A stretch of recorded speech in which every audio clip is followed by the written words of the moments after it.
Good morning. It's Friday the 20th of November and it's time for Boris's Best of British Bulletin with me, DaviePHD. In Scots Tory news, Boris Johnson describes devolution in Scotland as a disaster during a meeting with Conservative MPs. Mr Johnson also reportedly described it as predecessor Tony Blair's biggest mistake. So, according to Boris's Shugly logic, private finance initiatives, our contribution to the 2008 financial crash, or taking us into the Iraq War, wasn't Tony Blair's biggest mistake. No, not at all. It was giving the Scots, Irish and Welsh more say over their own nation's governance. Just in case anybody actually believes Boris, an interesting statistic came up this week. 15 years ago, 15 of the 20 poorest areas in the UK were in Scotland. Now, after 13 years of SNP government, none of them are. They are all now in the north of England. Keep in mind also that we're not in charge of every aspect of Scottish life. That is what 13 years of competent governance can achieve, even with one hand tied behind its back. But ironically, ex-Scots Tory party chairman Peter Duncan, who has predicted the Scots party will split from the UK party, aware that tactical voting will no longer work post-Brexit, and with Johnson in charge, the Scots Tories are now faced with the reality that being a Conservative is once again toxic to the majority of Scottish voters. So yes, you heard it here first. The Scottish Conservative and Unionist Party, or branch office if you prefer, are yet again discussing breaking up their own union with the UK party so that they can protect the actual union. If you're not sure how that would look, it's something like this. You know, guys, if you want to win in Scotland, just try not being such dicks. In UK Tory news, in number 10 news, there were some comings and goings last week. As you all know, we reported on the departure of fancy dress enthusiast Lee Kane last Thursday. This was followed swiftly by amateur optician Dominic Cummings leaving the building. Apparently there were WhatsApp messages between he and recently departed Lee Kane describing Boris's fiancée Carrie Simons as Princess Nutjob, which didn't go down too well.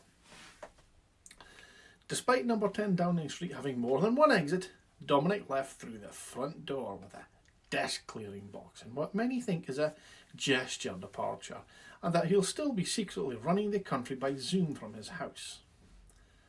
And in a totally coincidental coincidence, Boris Johnson has had to go into self-isolation. Yes, despite being the guy telling us all the rules, it seems he can't even follow them himself, as seen in this photo. Yes, Boris invited some fellow MPs to a breakfast meeting at number 10 last week. Lee Anderson MP, pictured here with Boris, breaching Boris's social distancing rules with the actual Boris, subsequently tested positive for COVID-19. Mr Anderson, the Prime Minister, 5 other Tory MPs and 2 Downing Street staff are now in self-isolation. Of course, it is entirely coincidental that 2 weeks in isolation will mean that Johnson didn't face the press on Monday or have to attend PMQs and then face any embarrassing questions about Dominic Cummings. In international treaty news, Dominic Raab ain't a happy chappy. China has breached the Sino-British Joint Declaration, which is the international treaty signed between the UK and China when Hong Kong was handed back in 1997. In a statement, Raab said the UK would work with allies to hold the Chinese government to its obligations under international law. Ironically, while he bitches like, well, a bitch, the government in which Raab is a minister is pressing ahead with the UK Internal Market Bill, which breaches the Good Friday Agreement, a UK-Irish-US treaty enforceable under international law. The Chinese government replied to Raab that they only intend to breach the Sino-British Declaration in a very specific and limited way. Dominic Raab fails to see the irony. Now, we don't want to worry anyone, but the UK is currently party to over 14,000 international treaties, which some nations just may decide not to honour now that we're playing so fast and loose with complying with our own obligations. Now, I'm not suggesting that any foreign powers, with an axe to grind with Britain, fail to observe any international treaties they've entered into with the UK. But I'm not unsuggesting it either. And of course, one of those international treaties is the 1707 Act of Union. In other news, Michael Gove was asked last week just how he would be able to ensure we were aware of criminals seeking to enter the UK once Border Force is no longer receiving intelligence from Europol after the transition period ends.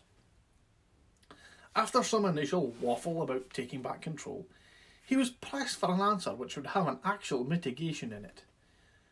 Michael Gove replied, "We'll be relying on self-declarations." Yes, you heard him right. We're going to rely on the honesty of the good, honest criminal to declare that they are criminals to a border force without access to the European criminal database. That would be kind of like asking Baroness Dido fucking Harding to sign a competence declaration now, wouldn't it? It's a good thing that all the criminals that come to Britain are the honest and upfront variety, isn't it?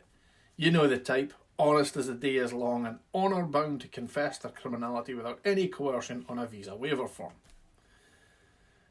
Now, we couldn't mention Baroness Dido fucking Harding and the hideously expensive bespoke NHS COVID-19 app, which she paid 16 times the going rate for, which has stopped working for many iPhone owners who are unable to get it to launch.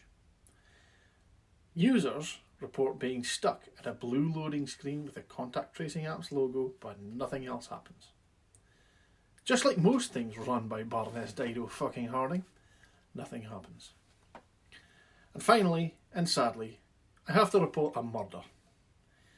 Yes, for 202 days, no government minister had the cojones to appear on GMB to face a grilling from Piers Morgan. Well, on Monday that all changed. Step forward Health Secretary Matt Hancock to slay the mighty dragon. Or well, that was the plan at least. Very reassuring when you said all that. It then turned out we had very little personal protective equipment for our health workers, so hundreds of them died, as did care workers.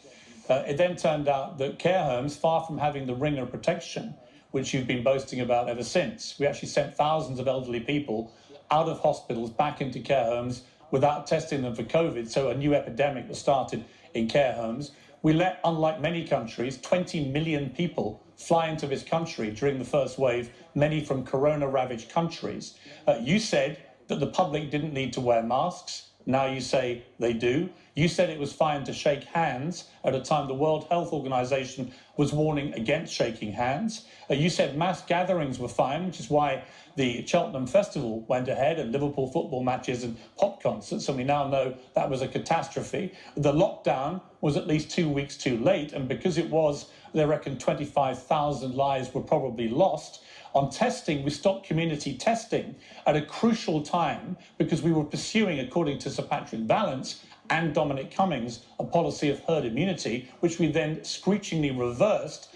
On the world-class testing system which you promised us in January, it is still a complete shambles. So I put it to you, given that we now have over 50,000 deaths in this country, which is the worst death toll in the whole of Europe, why are you still Health Secretary, and why haven't you offered your resignation? In the immortal words of DCI James Taggart, there's been a murder. Well, I'd like to finish on a lighter note, and if there's one thing a Scot canna stand, it's Union Jackery. That's when a Union Jack is plastered all over a clearly Scottish product, like in the image here. Well, it seems that someone in the Simpsons animation team shares our pain. See this scene where the bowler-hatted chap is about to belt someone with a Union Jack coloured tin? Well, look closer. I doff my cap to the animator who did that one.